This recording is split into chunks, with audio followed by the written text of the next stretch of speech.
Let's start with the reaction here in South Korea, and that is one of confusion. It does seem like the South Koreans were very much caught off guard, at least the defense ministry was, after that press conference wrapped up over in Singapore, and President Trump said he would call for the end of what he described as war games, those U.S. South Korean joint military drills. The defense ministry here was forced to rush out a statement essentially saying we need to assess the exact meaning and intentions behind those statements that were made by President Trump. It is certainly seen as a big concession, especially when you consider North Korea's past. They have long seen these drills that have been in place for decades as a provocation. And President Trump yesterday used that very word, saying those drills have been provocative. There is a drill already planned for the fall. Defense Department at this point saying they haven't gotten any notice of a cancellation on that front. Now, we should point out there are local elections that are happening here today.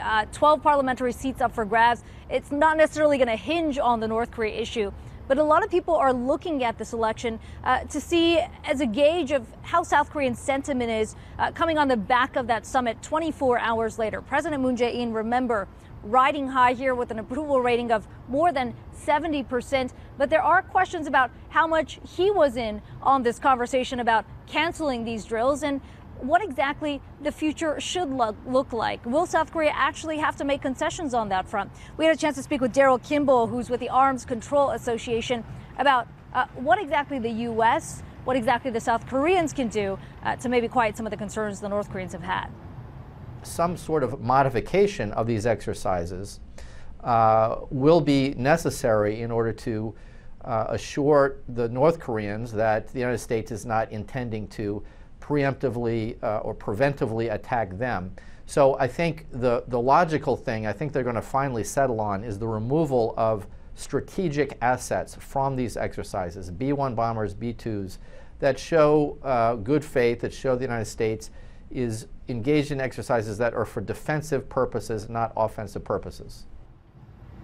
Now, both the Americans and South Koreans have long maintained these drills are defensive in nature. It has been to make sure the forces here are ready. And it begs the question, if they're not able to move forward with the drills, what is the point of keeping the 30,000 American troops here on the peninsula? And that concern has raised a lot of eyebrows over in Tokyo. We did hear from the Japanese Defense Minister Itsunori Onodera making some comments saying that he believed Japan will continue with plans to bolster ballistic missiles. Also saying there's been no change to U.S.-Japan joint military exercises. But on that point of bolstering Japan's military, remember, Japan going into this summit, one of their biggest concerns was that the U.S. would in fact make concessions that would raise questions about Japan's security. So you can bet when Taro Kono gets here on the ground, meets with Secretary of State Mike Pompeo, certainly going to be a lot of questions raised about what exactly the U.S. promised and what that means for the security alliance here in the region.